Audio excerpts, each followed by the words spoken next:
Yeah, that's of course a long and difficult question to answer shortly. Basically, the 19th century was marked by a long-standing and step-by-step and not always consequent development of individual statehoods in the Balkans, and of somehow loosening ties to the existing empires. And the two existing empires were the Ottoman Empire in the south and the Habsburg Empire in the north. And in fact, Russia, as you said, came as a third party into southeastern Europe, at least in its fringes, at the end of the 18th century. So Russia was really very present. And the other major European powers that were the Habsburg Empire, as already mentioned, Russia, Prussia, then Germany afterwards, and Italy, which came later, and Great Britain and France, had a great influence on the way of things were dealt with. And it is often misunderstood, or has often been misunderstood in the West, where we researched the Balkans, and how much instability in fact came into being into this during this 19th century. So the people's lives here, mostly in the Ottoman part or post-Ottoman part of the peninsula, the Balkan Peninsula, had really to struggle and to deal with a number of tremendous turmoils and changes, which could sometimes also be deathly dangerous to parts of the population. So, for instance, in the first state that came fully into being after 10 years of warfare, or uprising, as you wish, was Greece, which came into being in 1830, and the relatively small but still important Muslim community there of about 10% was simply erased by those events. And this had also to do with the separation from the Ottoman Empire being a revolutionary act in many respects. So the land was redisputed, for instance, from many Muslim, not only, but many Muslim landowners after their being pushed away from their lands or being killed, to other people from the other parts of the population which came into possession of those lands. And we misunderstood in the West often how important that must have been for the people, both those either being threatened or taking advantage of the evolution, because everything was in changing and could represent a danger for your own life, for your family's life, and so on. And this was not because the Balkans were close to violence or violence addicted in any respect, but the Ottoman Empire was weakening, which is also an undeniable fact, and other actors, such as mostly those new nation states and the other major European powers, came in to fill the vacuum. So it was a very, very, very turbulent long century, and Russia was supporting all the individual state building processes except the Albanian one as the last one. So, and others were also supportive to many of those nation building processes, other powers. So it is really a wide spectrum of most interesting aspects. Maybe I would broaden the question to Habsburg and Ottoman Empire. To start with the question on Habsburg aspects, I think the northern part of the peninsula has more self-confidence in being on the right side of Europe in a way, of having some kind of a tradition of a state, of a rule of law inherited by the individual society, and something to build upon, be it pride or be it in the field and in the effectiveness of institutions. On the other hand, there is also, be it against the Habsburg and the Ottoman Empire, this legacy of seeing your own society, regarding your own history and your own society as coming from an act of liberation, of foreign dominance. And this is partly understandable and right in a way. So in the whole process that I tried to describe in my first answer, more people got a saying than those who had a saying before. So the participation of the population indeed increased, and it was a kind of democratization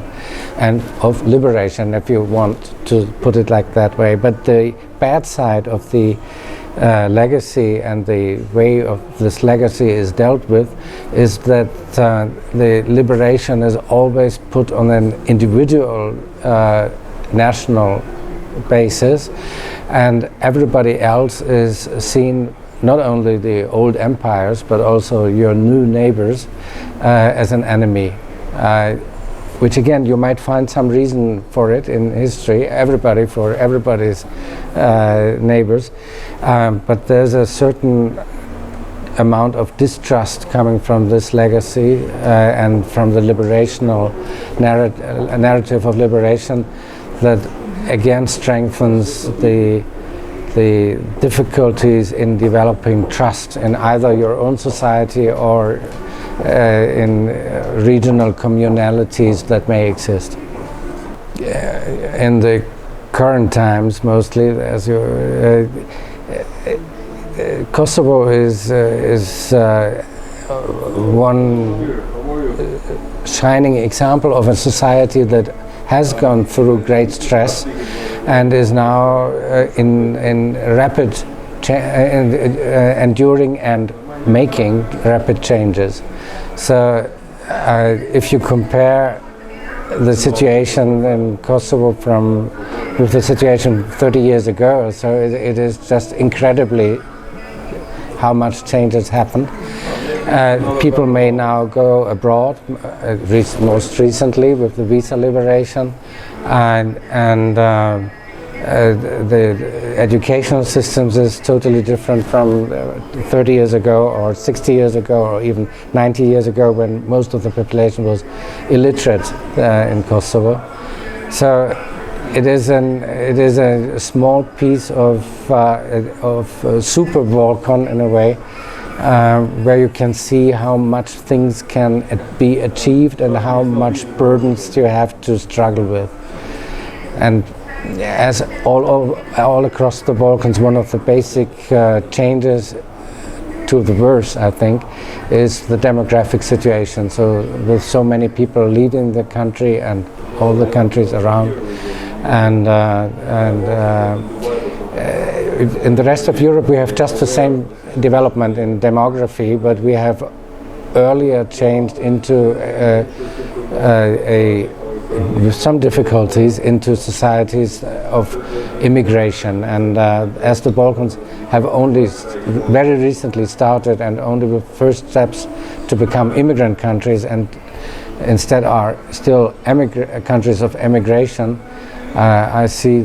or I understand that many problems are even greater than in other parts of Europe. Well, I would say one structure or one event, and the structure is the similarities and the effects of the close neighborhoods that you have in the Balkans. Each of the countries is very small, and all of them have risen from more or less similar bases, and without taking into account how where those similarities and of course also differences are. And that requires in historiography and in historical science or academic historiographical research, that also requires possibilities to study the languages of the neighbors, which is difficult to offer in small countries where people may have the priority to learn English or German or French or whatsoever. But I think this, in spite of some hopes I put into artificial intelligence in terms of language accessibility, I think it would still be very important for let's say, take the Kosovar example, to have historians that know how to spot and read Serbian topics, and in Serbia, Albanian topics, for instance. But it's very hard to find them because the schools don't take, for understandable reasons, don't take the needs of humanities as their main aspect, and neither do the pupils in the schools. So obviously you need to do this at the university level, and this really should be done, I think. So this is the structural element, and one political element that comes into my mind, not only because it's going to have its 105th anniversary the year after, in 2028, is in fact the Congress of Berlin, where many of those aspects that I mentioned in my first answer, or to your, in trying to answer to your first question, came together. The sort of foreign influences, but also the strive of the Balkan peoples to decide upon their own fate. And also many misunderstandings in our later times of what happened at this Congress and what this meant. Was it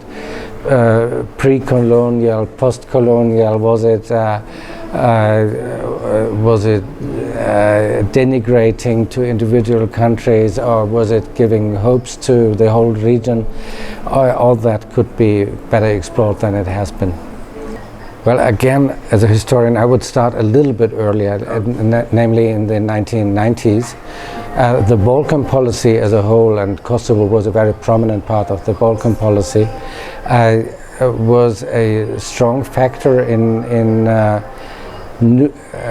redefining what Germany could and should be doing in cooperation, and in some cases also in some collision with her European partners, or maybe the US, as an independent actor, relatively independent actor, who still wished to maintain multilaterality,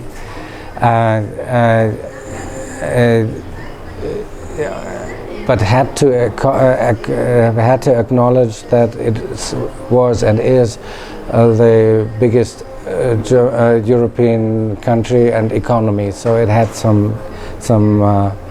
responsibility to act, and it did act with after the experience of how things got wrong in Bosnia. German policies towards Kosovo, not at once after the war in Bosnia, but then relatively rapidly developed into a new positioning where the buzzword was no second Bosnia, and therefore we should be prepared to intervene, if not with partners. And this is what happened in 1999, and Germany became one of the major actors, certainly not only on the ground with the Prizren area after the war being under German military administration, more or less, for a while, and but also on the diplomatic field and economic field and cooperation. Germany had taken in many thousands, and even 200,000, I think, refugees from Kosovo before the war, and some of them returned after the Bosnian War to Kosovo, which was no good idea at that moment. But anyway, Germany and Kosovo and the German-speaking world, if one may say so, is now very much linked with Kosovo or vice versa, because so many Kosovars living there, and yeah, that makes a whole new surrounding actually, and should be more effectively be used. I think the diaspora should be more taken into the picture than it is today.